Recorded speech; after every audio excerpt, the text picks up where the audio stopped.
Monsieur Patrick Bonin à Laval.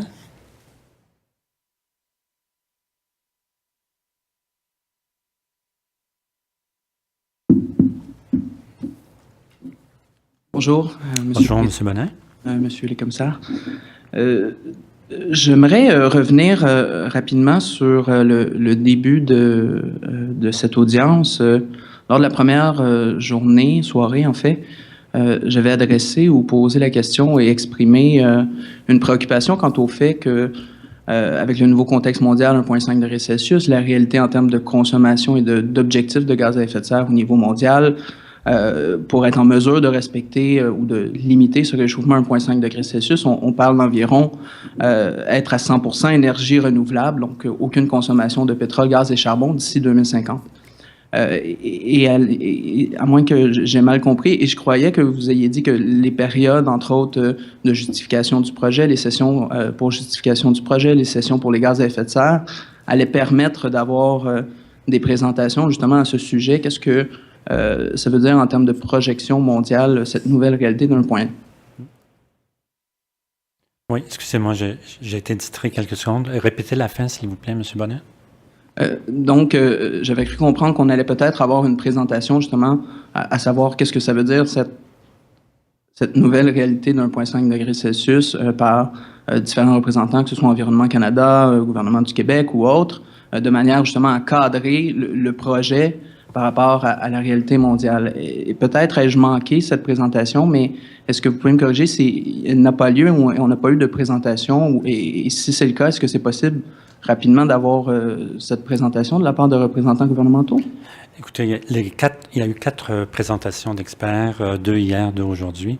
Si vous avez écouté les 4, il n'y en a pas d'autres, ni de prévu, ni à venir. Ni passé, ni à venir. Monsieur Germain? Hier, les représentants d'Environnement Canada ne sont pas ici cet après-midi. Ils étaient là hier soir. Il y a une question qui a été posée relativement spécifique à cet engagement-là de 1,5 degré Celsius. Et bon, la réponse, en résumé, était à l'effet que Environnement Canada, eux, travaillaient sur ça en fonction des objectifs qui sont à venir. Donc, ils n'avaient pas d'informations, eux, à nous donner sur quels seraient les engagements précis canadiens. C'est une information qui est à venir pour que le Canada fasse sa part, ni plus ni moins, en ce qui a trait à ces engagements-là du sommet de Paris. Donc, on n'a pas encore de données. Alors, si on en avait eu, on aurait demandé aux gens d'Environnement Canada d'élaborer là-dessus, mais sans données, ça a coupé court à la discussion. C'est ce qu'on peut dire sur hier soir. Et si je ne m'abuse, vous avez posé la question au ministère, je crois, des Ressources naturelles du gouvernement du Québec pour avoir une projection, justement, de la consommation de pétrole au Québec. Et excusez-moi, là, il y a beaucoup de documents sur le site du BAP. Là. Mais l'information n'est pas arrivée encore, okay. Malheureusement. On nous a promis ça dans les prochains jours. Je vais laisser le porte-parole du ministère des Ressources naturelles apporter une réponse peut-être plus précise que celle que je viens de vous donner. Monsieur le Président, en fait, les projections ont été déposées. Ça a été déposé? Ça a été déposé, c'est la consommation passée par type et par secteur que nous allons déposer aujourd'hui. Ah, vous allez la déposer aujourd'hui? Oui. OK, très bien. Alors, voilà, M. Bonin. Consommation passée, c'est ça? Mais en fait, nous avons demandé les deux. Mais en 2 temps différents, nous avons demandé effectivement les consommations au cours des 5 dernières années et une projection pour les années à venir. OK, d'accord. Merci pour l'information. Donc, ma question, essentiellement, elle est la suivante. J'ai fait une remarque à l'effet que le rapport de Navius et Navius eux-mêmes l'ont présenté, présente des résultats significativement différents d'une autre étude effectuée par l'Institut Pembina qui évalue à près de 10 fois plus les émissions de gaz à effet de serre en lien avec l'augmentation de la production de pétrole. Évidemment, les différences viennent de différentes hypothèses et de variables utilisées, entre autres la question du prix du pétrole, la question de la capacité de construction et de transport par train, la différence de prix entre le Brent, le WTI, le WSC, les différents types de pétrole sur les marchés. Mais actuellement, Et donc, je pense qu'il faut le garder en tête parce que malheureusement, on n'a pas eu de justification là, de cette différence majeure. Du moins, je ne l'ai pas bien compris. Et ce qu'il faut, selon moi, savoir de la part de M. Navius, du représentant de la firme Navius, c'est les hypothèses au niveau de la différence sur le prix, entre autres, du marché. Dans sa présentation, il présente des hypothèses si le prix du pétrole remonte, s'il reste ce qu'il est, s'il augmente un petit peu. Dans la présentation, l'acétate, je pourrais vous la citer éventuellement, mais je pense que vous voyez ce que je dis, il y a 3 scénarios, là, même prix de pétrole, prix qui augmente un petit peu ou prix qui revient à la normale. Et lorsqu'il dit le prix du pétrole qui augmenterait un petit peu, comparativement à ce qu'il est actuellement, on parle d'une augmentation des émissions de gaz à effet de serre qui serait qui serait plus grande selon les termes utilisés. Est-ce que c'est possible d'avoir justement quelques chiffres quant à les différences d'émissions de ces scénarios-là? Parce que présentement, c'est seulement une augmentation, mais on n'a pas aucun chiffre de la part de Navius. Madame Grandbois.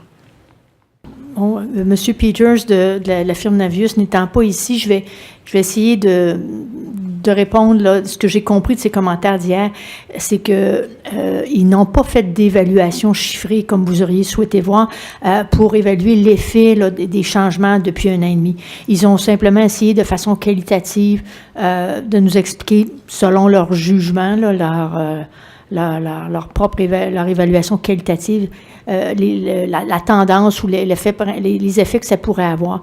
Mais à ma connaissance, ils n'ont pas fait d'évaluation quantitative. Donc, c'était simplement un essai de leur part d'expliquer de façon qualitative quelles pourraient être les conséquences de ces changements-là. Mais ce qu'on peut vous dire, ce qui est bien sûr par rapport à cette étude-là, comme vous l'avez mentionné, elle présente bon, il y a les conclusions de l'étude elle-même, mais il présente les résultats de plusieurs autres études, dont celle de l'Institut Pembina. Et c'est clair que pour la Commission, nous considérons l'ensemble de ces sources-là. C'est très clair, de façon critique. Et le fait qu'il y ait une présentation, Monsieur le Président l'a mentionné à plusieurs reprises, là, ça ne veut pas dire du tout là, que ça présume là, de l'analyse que va faire la Commission. C'est un intrant pour nous, simplement. Pour en rajouter, M. Bonnet, c'est évident que la Commission va examiner, bien sûr, non seulement les études de Navius et de Pembina, mais elle pourrait examiner toute autre sorte d'études. C'est pas parce que je pense que ma collègue a fait bien d'insister là-dessus. Je l'ai répété à plusieurs reprises. Il y a des experts, effectivement, qui ont été invités. Ça ne veut pas dire que la Commission est d'accord avec leur point de vue ou leur analyse. Donc, je ne peux pas obtenir de réponse, donc, malheureusement. Mais donc, peut-être juste rapidement, est-ce que c'est possible de la part de Ressources naturelles Canada ici, que eux nous disent qu'est-ce que ça veut dire au niveau mondial, une réalité de 1,5 degrés Celsius en termes de consommation d'hydrocarbures, le pétrole?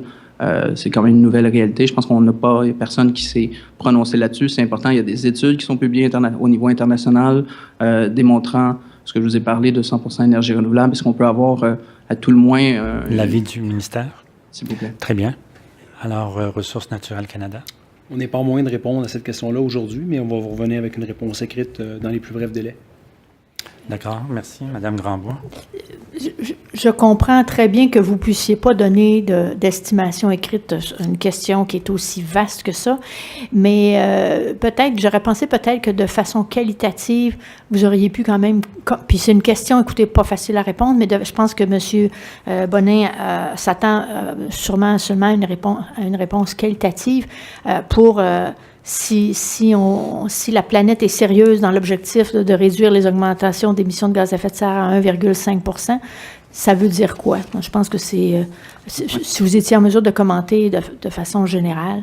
Sinon, on va attendre votre document écrit. En fait, je pense que c'est vraiment une question qui est en dehors de notre champ d'expertise respectif. Donc, il va vraiment falloir qu'on s'informe à l'interne. Désolé. Merci, M. Bonnet. Merci. Ouais. Madame Grandbois. Je me demande, à tout hasard, est-ce que M. Benoît ou M. Nollet souhaiterait s'exprimer sur cette question? On s'entend très vaste. Non? C'est bon? M. Nollet non plus? C'est beau. M. Nollet. J'appellerai maintenant Madame... M. Bonin, pardon. J'appellerai maintenant Mme Irène Dupuis à la salle ici.